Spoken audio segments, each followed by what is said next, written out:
Olá, amigos de Safras e Mercado, sou o jornalista Alessandro Carvalho. Hoje é sexta-feira, dia 11 de agosto, estamos reunidos para nosso programa pós-USDA, onde vamos comentar os números divulgados há pouco pelo Departamento de Agricultura dos Estados Unidos em seu relatório de oferta e demanda de agosto. Vamos destacar soja, milho e trigo e comentar os impactos que esses números podem ter no mercado com base naquilo que o próprio mercado esperava para este relatório. Estou com meus colegas consultores de safras e mercado, a quem já cumprimento, Paulo Molinari. Tudo bem, Paulo?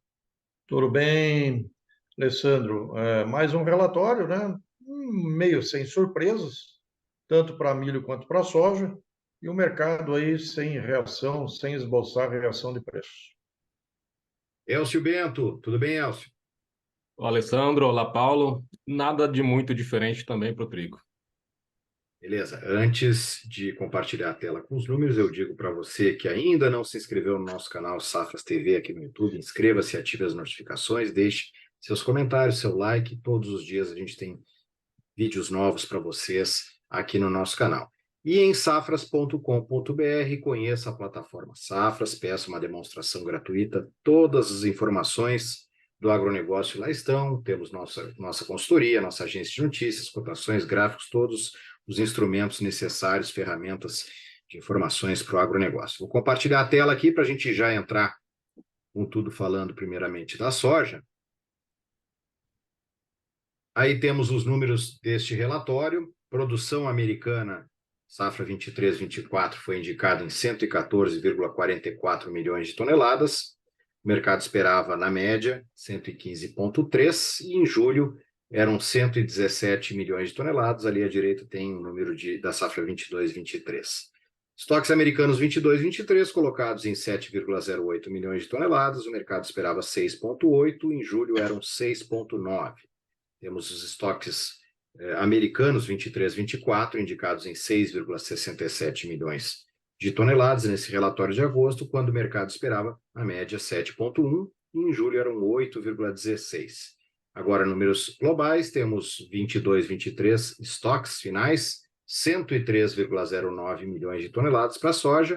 O mercado esperava na média 102,8, que era praticamente o número de julho, 102,9.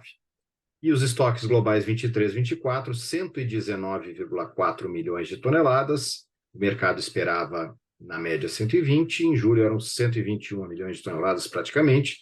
Nós temos também ali os números da produção brasileira, 22-23 mantida em 156, mantida também a da Argentina 22-23 em 25, assim como foi mantida a indicação da safra 23-24 do Brasil e da Argentina, aqueles números 163 e 48 milhões de toneladas, respectivamente. Paulo, o que dizer desses dados da soja? Bem, eu acho que a única surpresa relativa, né, é o USDA ter cortado a produtividade da soja já, porque julho foi bem de chuvas, as lavouras estão ainda formando vagem. Difícil projetar uma queda de produtividade agora, ou até um aumento de produtividade, né? Seria mais consciencioso, né? O SDA corrigir, mexer nessas produtividades em setembro, quando aí as vagens já vão estar com os devidos grãos, né? Uma fase aí decisiva da produção, mas o SDA fez um pouquinho o que o mercado queria, dando um cortezinho de produtividade. Ele já ajustou a demanda para manter os estoques acima dos 6 milhões de toneladas, e, em princípio, não tem força o mercado para subir acentuadamente com esses números, né? Claro, ainda tem 30 dias de clima, ainda pode vir alguma surpresa adicional de produtividade, né? Agora as lavouras estão aí enchendo o grão, enchendo as vagens, né?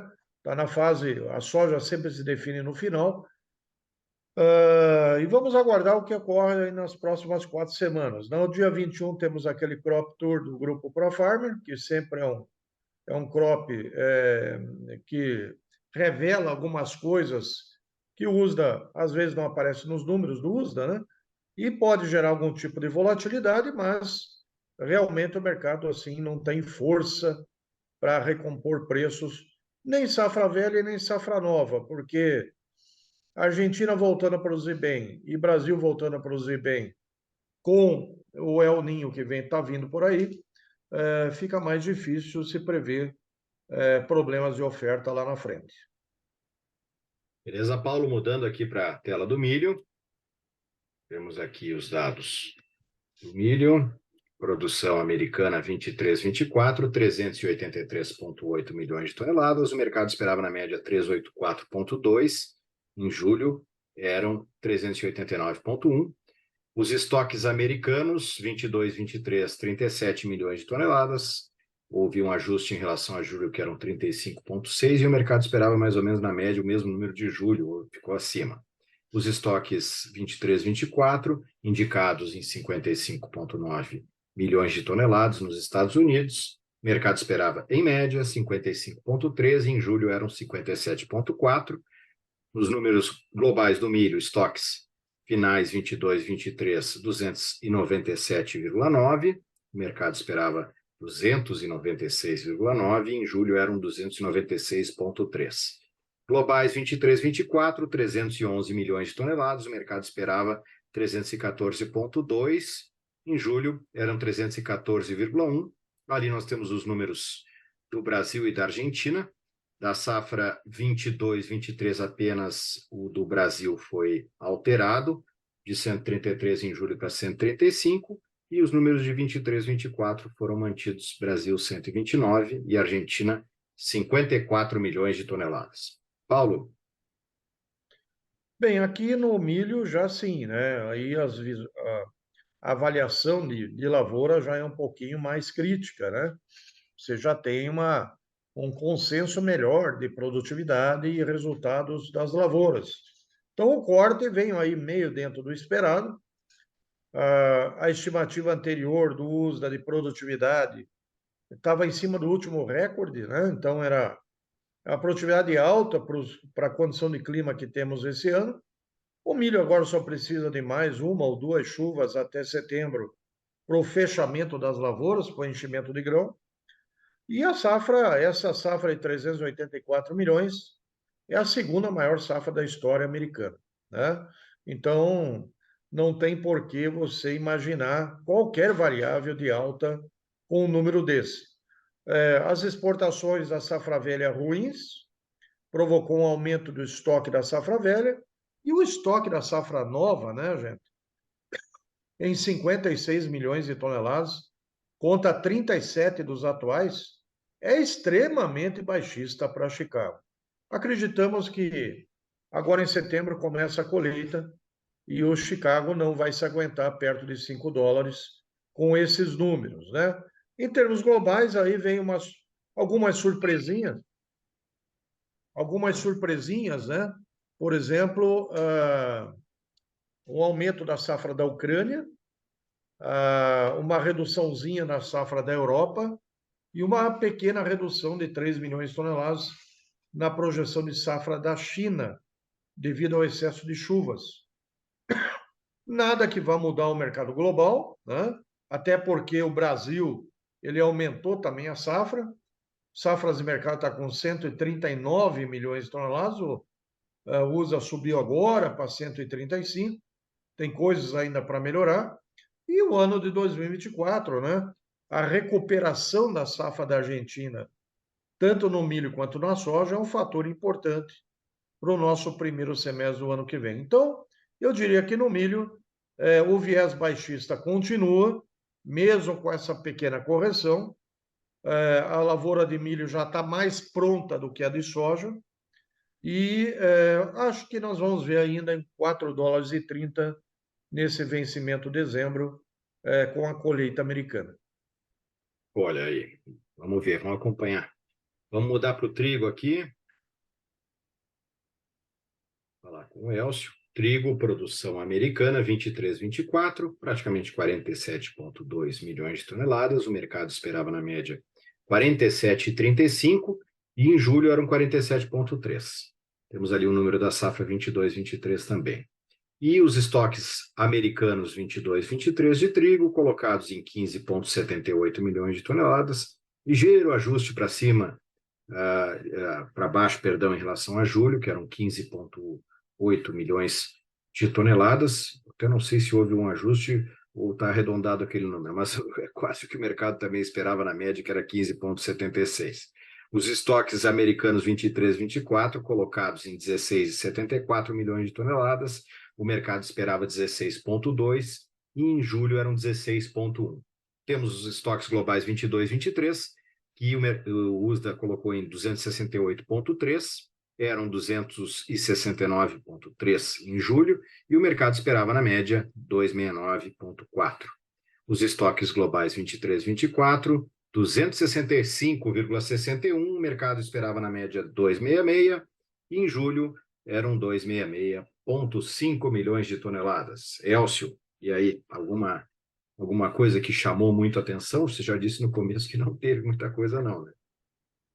Não, né, Alessandro? Vem bem em linha do que o mercado já havia esperado, algumas oscilações que a gente pode chamar atenção. No caso norte-americano, a produção levemente inferior e até é uma possibilidade em função do que a gente vê de condições de lavouras de primavera, que tem piorado um pouco em relação ao último relatório, principalmente.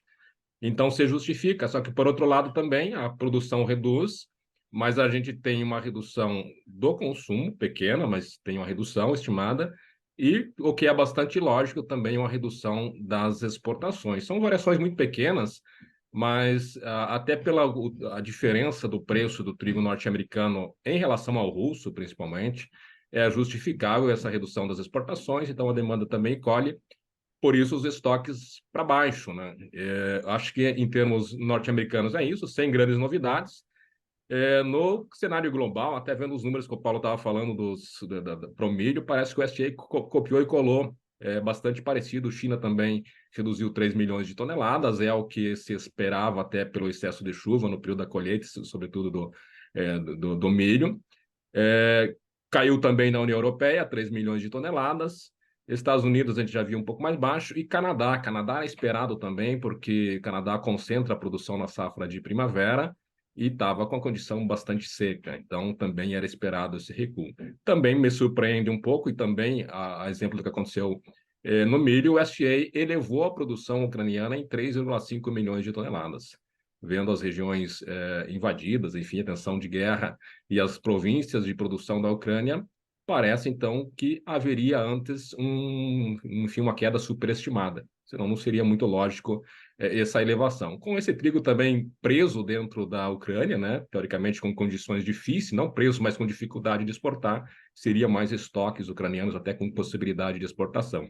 Mas basicamente isso, então a produção global subindo 3,3, mas com o consumo subindo 1,7, os estoques permanecem bastante similares. Me chama a atenção também a não alteração da safra indiana. Os agentes de mercado já falam com a safra indiana próxima a 100 milhões de toneladas e o USDA mantém 114 milhões de toneladas. E já que a Índia recentemente suspendeu exportações e mais recentemente, semana passada, agora início dessa semana, na verdade, liberou impostos de importação para trigo, me parece que essa produção indiana não seja tudo isso. Talvez a gente possa ter alguns ajustes, mas para esse relatório foi basicamente o que a gente viu. Obrigado, Elcio. Tirei o compartilhamento aqui só para a gente agora fazer uma rodadinha final, falando de Bolsa de Chicago. Vamos lá, vou citar aqui soja e milho, o Paulo comenta. Nós temos soja, contrato novembro, operando neste momento, lembrando que a gente está gravando um pouquinho antes das 2 horas da tarde, então se mudar até o fechamento nós não enlouquecemos, aqui apenas estamos citando o momento. Novembro, 13,19,5, com uma ligeira alta de 0,1%. Inclusive, soja em grão está bem misto aí o mercado, algumas posições em leve alta e outras em leve baixa. Temos o milho, o contrato aqui dezembro, operando abaixo dos 5, como o Paulo vinha falando, 4,98 3/4, com uma alta de 0,5%, Paulo. Bem, nada de novo, né? Acho que o mercado ele está ainda absorvendo o dado. Como eu disse, na segunda-feira tem novo relatório de condições de lavouras, tem o Crop Tour no dia 21, tem ainda um restinho de clima desse final aí de ciclo para avaliar e o mercado vai esperar a colheita para realmente precificar o milho aonde ele tem que precificar, que é abaixo do 4,5 dólares. Na soja, o quadro é um pouquinho mais justo, com essa nova safra. A exportação americana agora ela vai ser importante para dizer se o fluxo está mais forte ou menos forte do que o mercado espera e tentar segurar ainda esse Chicago novembro acima dos 13 dólares por bushel na colheita americana. A colheita americana de soja só vem lá para o final de setembro, começo de outubro, né? Então a soja ainda tem um mês e meio aí de luta entre preço e resultado de safra. Beleza, Paulo? Vou citar aqui agora o trigo para o Elcio comentar.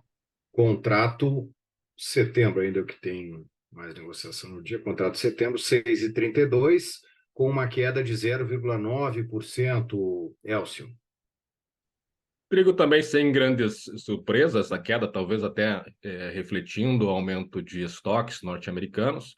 Mas o que a gente tem visto no trigo durante esse ano comercial, que já está aí iniciando o terceiro mês agora, já 10 dias já do terceiro mês, é um mercado muito mexido, mas que a gente tem ainda uma lateralidade. Claro que a gente está num canal lateral de fundos e topos distantes, né? Mas ainda se tem uma lateralidade. E recentemente o mercado está testando um suporte que é em torno de 6,30, é o menor preço que teve nessa temporada, e o mercado tem forças agindo de duas pontas. De um lado vem as incertezas do Mar Negro, que vira e mexe faz os preços subirem, e do outro tem uma concentração de safra nos últimos meses agora. Nesses meses que vão de junho até agosto, o mundo colhe 70% de todo o trigo. Então tem uma pressão de oferta de um lado e incertezas que continuam vindo do Mar Negro, com notícias em relação à guerra. Isso tem deixado o mercado bastante mexido, mas ainda se a gente pensar numa tendência um pouco mais de pensar num ano comercial, é um comportamento lateral, mas com fundos e picos um pouco distantes, mas mesmo assim ainda caminhando na lateral sem definir uma tendência de recuperação ou de queda. Obrigado, Elcio. Antes de me despedir, eu vou só lembrar a vocês que nossas redes sociais estão todas na descrição do vídeo. Estejam conosco nas nossas redes